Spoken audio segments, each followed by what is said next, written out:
നമസ്കാരം. എ.ഡി.എം. നവീൻ ബാബുവിന്റെ മരണവുമായി ബന്ധപ്പെട്ട ദുരൂഹതകളാണ് ഇന്ന് കേരള രാഷ്ട്രീയ സാമൂഹ്യ അന്തരീക്ഷത്തിൽ കോളിളക്കം സൃഷ്ടിച്ചുകൊണ്ടിരിക്കുന്നത്. ഇതിനിടെ തന്റെ ഭർത്താവായ എ.ഡി.എം. നവീൻ ബാബുവിന്റെ മരണത്തിൽ നിരവധി സംശയങ്ങളുണ്ടെന്നും അത് ആത്മഹത്യയല്ല എന്നും ഒരു കൊലപാതകമാണ് എന്ന് തങ്ങൾ സംശയിക്കുന്നതായി കാണിച്ചുകൊണ്ട് എ.ഡി.എമ്മിന്റെ ഭാര്യയായ കോന്നി തഹസിൽദാരായിരുന്ന മഞ്ജുഷ ബഹുമാനപ്പെട്ട ഹൈക്കോടതിയിൽ ഒരു ഹർജി സമർപ്പിക്കുകയുണ്ടായി. തന്റെ ഭർത്താവ് ആത്മഹത്യ ചെയ്യാൻ ഇടയില്ലെന്നും ഇത് കൃത്യമായി തന്നെ ഒരു കൊലപാതകമാണെന്നും ഇതിലെ ദുരൂഹതകൾ നീക്കുന്നതിന് കേരള പോലീസിന്റെ സ്പെഷ്യൽ ഇൻവെസ്റ്റിഗേഷൻ ടീം അന്വേഷിച്ചാൽ മതിയാകില്ലെന്നും അതുകൊണ്ട് CBI അന്വേഷണം ആവശ്യപ്പെട്ടുകൊണ്ട് തന്നെയാണ് മഞ്ജുഷ ബഹുമാനപ്പെട്ട ഹൈക്കോടതിയിൽ ഒരു ഹർജി സമർപ്പിച്ചത്.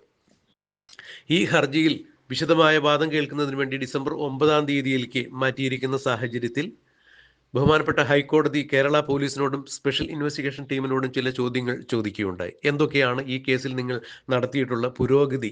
അതുകൊണ്ട് ഈ കേസിന്റെ സമ്പൂർണ്ണ വിവരങ്ങൾ അടങ്ങിയ കേസ് ഡയറി ബഹുമാനപ്പെട്ട കോടതിയിൽ സമർപ്പിക്കണം എന്നുള്ള ഉത്തരവ് വന്നതിനെ തുടർന്ന് കേരള പോലീസും സ്പെഷ്യൽ ഇൻവെസ്റ്റിഗേഷൻ ഓഫീസും സർക്കാരും CPM-ഉം ആകെ വിട്ടിലായിരിക്കുന്നു.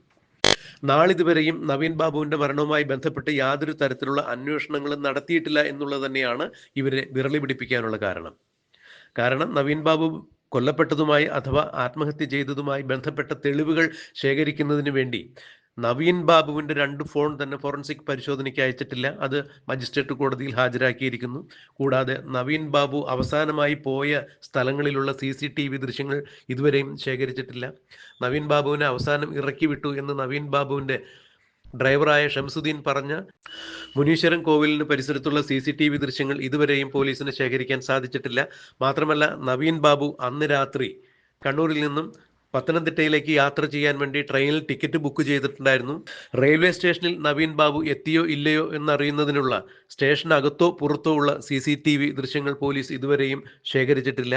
മാത്രമല്ല നവീൻ ബാബു ആത്മഹത്യ ചെയ്തു അഥവാ മരണപ്പെട്ടു എന്ന് കാണിക്കുന്ന ക്വാർട്ടേഴ്സിന് സമീപത്തുള്ള CCTV ദൃശ്യങ്ങൾ പോലീസ് ശേഖരിച്ചിട്ടില്ല. കൂടാതെ നവീൻ ബാബു അവസാന സമയത്ത് ഉപയോഗിച്ചിരുന്ന മൊബൈൽ ഫോണിൽ നിന്നും ഏതൊക്കെ ഫോണിലേക്ക് എന്തൊക്കെ സന്ദേശങ്ങൾ പോയിരിക്കുന്നു, ആരൊക്കെ നവീൻ ബാബുവിനെ വിളിച്ചിരിക്കുന്നു എന്നുള്ള അന്വേഷണങ്ങളോ ആ ടവർ ലൊക്കേഷൻ കേന്ദ്രീകരിച്ചുള്ള അന്വേഷണങ്ങളോ പോലീസിന്റെ ഭാഗത്തു നിന്നും ഉണ്ടായിട്ടില്ല എന്നുള്ളതെല്ലാം വളരെ വീഴ്ചകൾ തന്നെയാണ്. ഇതെല്ലാം മനസ്സിലാക്കിയ SIT ഇപ്പോൾ വീണ്ടും കണ്ണൂർ കളക്ടറായ അരുൺ വിജയനെ ചോദ്യം ചെയ്തിരിക്കുന്നു. അരുൺ വിജയന്റെ മൊഴിയെടുത്തിരിക്കുന്നു. എന്തെങ്കിലുമൊക്കെ അന്വേഷണ റിപ്പോർട്ടുകൾ തട്ടിക്കൂട്ടി ബഹുമാനപ്പെട്ട ഹൈക്കോടതിയിൽ ഡിസംബർ 6-ാം തീയതിക്കുള്ളിൽ സമർപ്പിക്കുന്നതിന് വേണ്ടി തന്നെയാണ് പോലീസിന്റെ ഭാഗത്തു നിന്നും ഇത്തരം ഒരു നീക്കം നടത്തുന്നത്. CBI അന്വേഷണത്തെ തത്വത്തിൽ പാർട്ടി സെക്രട്ടറിയായ MV ഗോവിന്ദനും പിണറായി വിജയനും അടക്കമുള്ള ആളുകൾ നിഷേധിച്ചിട്ടുണ്ട്. ഒരു കാരണവശാലും നവീൻ ബാബുവിന്റെ മരണത്തിൽ CBI അന്വേഷണം വേണ്ട എന്ന നിലപാടിലാണ് സർക്കാരും CPM-ഉം. എന്തായാലും ഇതിൽ നിന്നും ഒരു കാര്യം വ്യക്തമാകുന്നു, നവീൻ ബാബുവിന്റെ മരണത്തെക്കുറിച്ചുള്ള ദുരൂഹതകൾ പുറം ലോകം അറിയരുതെന്ന് CPM-നും സർക്കാരിനും വളരെ നിർബന്ധമുണ്ട്. അത് CPM-നെയും സർക്കാരിനെയും വെട്ടിലാക്കുന്ന ചില വസ്തുതകളിലേക്ക് വഴിതെളിക്കും എന്നുള്ളതിനാൽ തന്നെയാണ് നവീൻ ബാബുവിന്റെ മരണം CBI അന്വേഷിക്കേണ്ട എന്നുള്ള നിർബന്ധത്തിൽ സർക്കാരും CPM-ഉം എത്തിച്ചേർന്നിരിക്കുന്നത് എന്ന് വേണം മനസ്സിലാക്കാൻ. ഇതാണ് കേരളത്തിലെ രാഷ്ട്രീയ വൃത്തങ്ങളും നിയമജ്ഞരും വ്യക്തമാക്കുന്നത്. എന്തായാലും ഇതിനിടയിൽ ഈ കേസിൽ വലിയൊരു മാറ്റം തന്നെ നടന്നിരിക്കുന്നു, ഒരു വലിയ ട്വിസ്റ്റ് ഉണ്ടായിരിക്കുന്നു എന്നുള്ളത് എടുത്തു പറയേണ്ടത് തന്നെയാണ്. സാധാരണ IAS ഉദ്യോഗസ്ഥന്മാർക്ക് കേന്ദ്ര തലത്തിൽ നൽകുന്ന ഒരു ട്രെയിനിങ്ങിന് വേണ്ടി കണ്ണൂർ കളക്ടറായിരുന്ന അരുൺ വിജയനെ അയക്കുന്നു എന്നുള്ളതാണ് ഏറ്റവും വലിയ പ്രത്യേകത. സാധാരണഗതിയിൽ IAS ഉദ്യോഗസ്ഥന്മാർക്ക് സെക്രട്ടറി ലെവലിലേക്കുള്ള പ്രൊമോഷൻ കൊടുക്കുന്നതിന് ആവശ്യമായ ഒരു ട്രെയിനിങ് ആണ് നടക്കുന്നത്. ആ ട്രെയിനിങ്ങിൽ പങ്കെടുക്കുന്നതിന് വേണ്ടി ഡിസംബർ 2 മുതൽ ഡിസംബർ 27-ാം തീയതി വരെയുള്ള ട്രെയിനിങ്ങിൽ പങ്കെടുക്കുന്നതിന് അരുൺ വിജയനെ ഡൽഹിയിലേക്ക് അയക്കുന്നു എന്നുള്ള വാർത്തകൾ കൂടി ഇപ്പോൾ പുറത്തു വരുമ്പോൾ കൃത്യമായി ഈ വിഷയത്തിലുള്ള ദുരൂഹത തന്നെയാണ് പുറത്തു വരുന്നത്.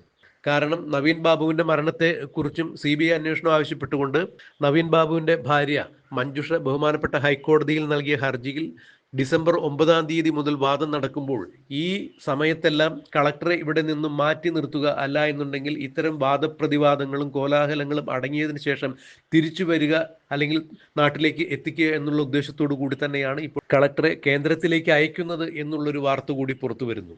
എന്തായാലും കളക്ടർ അരുൺ വിജയനെ ഡൽഹിയിലേക്ക് ഒരു ട്രെയിനിങ്ങിന് വേണ്ടി അയക്കുകയും ഡിസംബർ 27-ാം തീയതി ട്രെയിനിങ് കഴിഞ്ഞ് എത്തുന്ന കളക്ടറെ മറ്റേതെങ്കിലും ജില്ലയിൽ കളക്ടറായിട്ടോ അല്ല എന്നുണ്ടെങ്കിൽ മറ്റേതെങ്കിലും തസ്തികയിലേക്ക് നിയമിക്കാൻ തന്നെയാണ് സർക്കാരിൻ്റെ നീക്കം എന്നുള്ളത് അറിയുന്നു. അപ്പോഴേക്കും ബഹുമാനപ്പെട്ട ഹൈക്കോടതിയിലെ വാദപ്രതിവാദങ്ങളെല്ലാം അടങ്ങിയിട്ടുണ്ടാവും, ഈ കേസിനൊരു ശമനം വന്നിട്ടുണ്ടാകും എന്ന് തന്നെയാണ് സർക്കാരിൻ്റെ ഭാഗത്തു നിന്നുള്ള ഒരു തീരുമാനം, അല്ലെങ്കിൽ അത്തരത്തിലൊരു ചിന്തയാണ് അവർ കൈക്കൊണ്ടിരിക്കുന്നത് എന്നാണ് കേരളത്തിലെ രാഷ്ട്രീയ സാമൂഹ്യ നിരീക്ഷകരും നിയമജ്ഞരും ചൂണ്ടിക്കാണിക്കുന്നത്. അതുകൊണ്ട് ഇത്രയും വിവാദപരമായൊരു കോലാഹലം ഇവിടെ കത്തിപ്പടരുമ്പോൾ സർക്കാർ കളക്ടറെ ഇവിടെ നിന്നും മാറ്റി നിർത്തുന്നു. മാത്രമല്ല, ഈ കേസ് പരിഗണിക്കുന്ന ജഡ്ജിംഗ് പാനൽ പോലും ഹൈക്കോടതിയിൽ മാറിയിരിക്കുന്നു എന്നുള്ളതാണ്. 3 വർഷം കൂടുമ്പോൾ ഹൈക്കോടതിയിലെ ജഡ്ജിംഗ് പാനലുകളെല്ലാം മാറാറുണ്ട്, ജഡ്ജിമാരെ മാറ്റാറുണ്ട് എന്നുള്ളതിൻ്റെ അടിസ്ഥാനത്തിലാണ് ഇപ്പോൾ നവീൻ ബാബുവിൻ്റെ ഭാര്യ മഞ്ജുഷ സമർപ്പിച്ചിരിക്കുന്ന ഹർജി പരിഗണിച്ച ബെഞ്ചിനെ തന്നെ ഇപ്പോൾ മാറ്റിയിരിക്കുന്നത്. അതായത് നീതിവൃത്തങ്ങളിൽ പോലും ചില മാറ്റങ്ങൾ വന്നിരിക്കുന്നു. ഏതു വിധേനയും നവീൻ ബാബുവിൻ്റെ മരണവുമായി ബന്ധപ്പെട്ട് ഒരു തെളിവുകളും പുറത്തു വരാൻ പാടില്ല, ഈ കേസ് CBI അന്വേഷിക്കാൻ പാടില്ല എന്നുള്ള വ്യഗ്രതയോടുകൂടി ഭരണതലത്തിലും നീതിന്യായ സംവിധാനങ്ങളിലുമെല്ലാം കൃത്യമായ അഴിച്ചുപണികൾ നടക്കുന്നു എന്നുള്ളതാണ് മനസ്സിലാക്കാൻ സാധിക്കുന്നത്. എന്നാൽ ഈ വിഷയത്തിൽ നവീൻ ബാബുവിൻ്റെ മരണവുമായി ബന്ധപ്പെട്ട് കേന്ദ്ര പെട്രോളിയം കാര്യ സഹമന്ത്രി സുരേഷ് ഗോപി ചില തീരുമാനങ്ങൾ കൈക്കൊണ്ടു എന്നറിയുന്നു, ചില അന്വേഷണങ്ങൾ നടത്തിയിരിക്കുന്നു, ചില റിപ്പോർട്ടുകൾ കേന്ദ്രത്തിന് കൊടുത്തിരിക്കുന്നു എന്നുള്ളത് തന്നെയാണ് അറിയാൻ സാധിക്കുന്നത്. കേന്ദ്ര സർക്കാരിൻ്റെ ഉദ്യോഗസ്ഥരായാണ് IAS ഉദ്യോഗസ്ഥർ കേരളത്തിലോ അല്ലെങ്കിൽ മറ്റേതെങ്കിലും സംസ്ഥാനങ്ങളിൽ ജോലി ചെയ്യുക. അതുകൊണ്ട് തന്നെ അത്തരം ഉദ്യോഗസ്ഥരിൽ നിന്ന് എന്തെങ്കിലും വീഴ്ചകൾ ഉണ്ടായിട്ടുണ്ടെങ്കിൽ കേന്ദ്രത്തിന് കൃത്യമായി ഇതിൽ നടപടിയെടുക്കാൻ സാധിക്കും.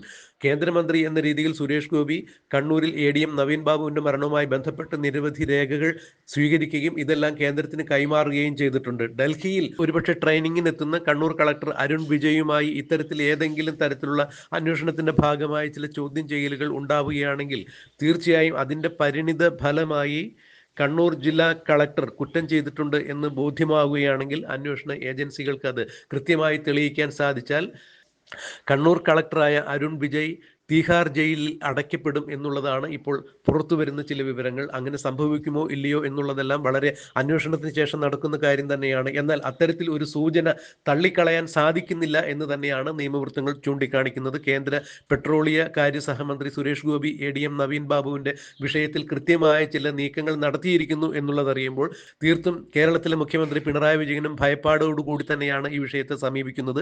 ഏത് വിധേനയും ADM നവീൻ ബാബുവിൻ്റെ മരണത്തിൽ CBI അന്വേഷണം തടയുക എന്നുള്ള ഉദ്ദേശത്തോടു കൂടി പാർട്ടി സെക്രട്ടറിയും മുഖ്യമന്ത്രി പിണറായി വിജയനും നടക്കുന്ന നീക്കങ്ങൾ എങ്ങനെയാണ് പര്യവസാനിക്കുക എന്നുള്ളത് നമുക്ക് കണ്ടറിയാം, കാത്തിരിക്കാം.